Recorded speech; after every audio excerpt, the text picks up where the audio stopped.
So you need something more robust like a data warehouse kayak Metabase. It's a simple yet powerful BI tools that really user-friendly. Bayangin setiap kali kita nge-query data dari aplikasi transactional lo, sistem itu bisa jadi bottleneck. Hi guys, gue Arini. Since 2013, I've been running my IT consultancy, collaborating with big names like PwC, Toyota, DBS Bank Indonesia, and a bunch of very cool Indonesian startups. So today we're talking a little bit about data management. Jadi gini, when you first start your company, managing data feels pretty manageable. Mungkin lo pakai tools kayak Metabase. It's a simple yet powerful BI tools that really user-friendly. You can quickly build dashboards, run basic queries, and get a solid overview of your data. It's great for early stage businesses di mana volume data lo masih kecil dan pertanyaan bisnis lo juga nggak terlalu rumit. Tapi as your company scale, semuanya berubah. Data lo mulai datang dari berbagai sources, transactions, user behavior analytics, marketing campaigns, dan volume datanya jadi gede banget. And at this point, relying only on Metabase atau basic BI tools itu mulai nggak efisien. Query yang tadinya cepat bisa jadi lambat, dan complexity data analysis yang lo butuhin juga makin tinggi. So you need something more robust like a data warehouse. Jadi apa bedanya rely on Metabase only dibanding punya proper data warehouse? Here's the deal.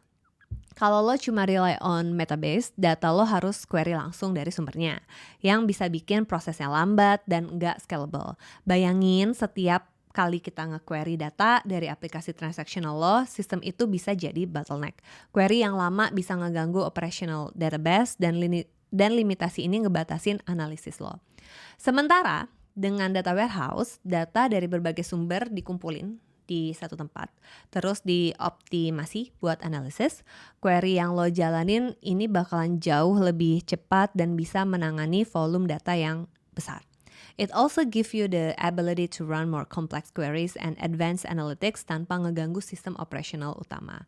Intinya sih, data warehouse bikin sistem data lo lebih powerful and scalable.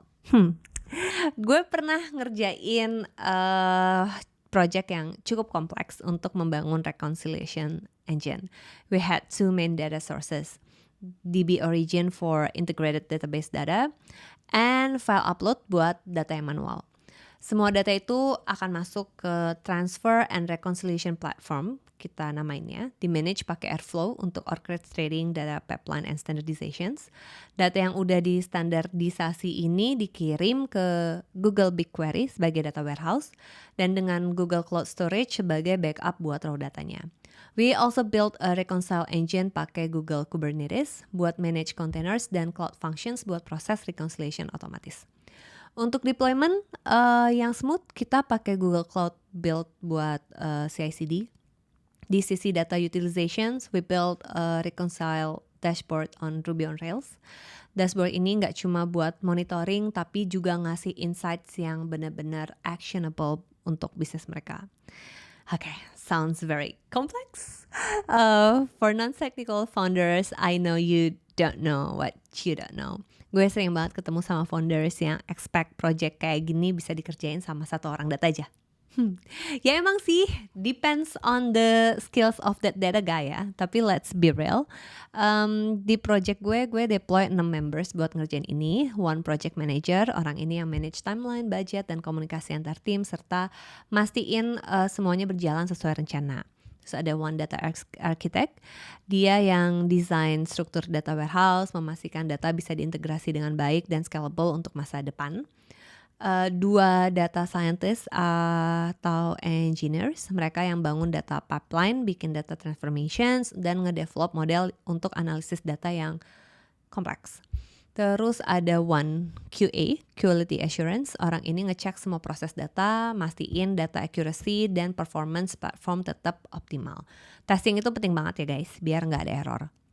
Terus terakhir ada satu accounting specialist atau domain expert kita sebutnya.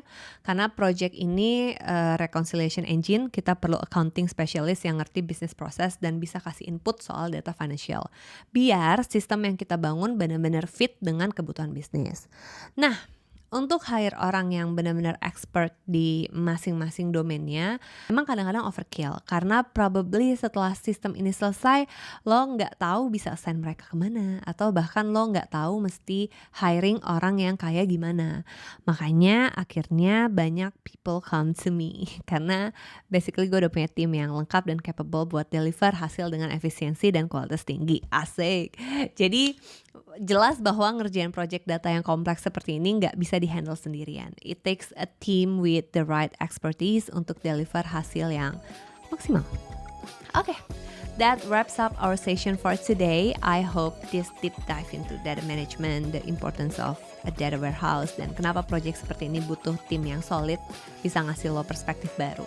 Don't forget to follow this channel for more tech and business insights. I'm Arini. I'll see you in the next episode. Stay data driven, everyone.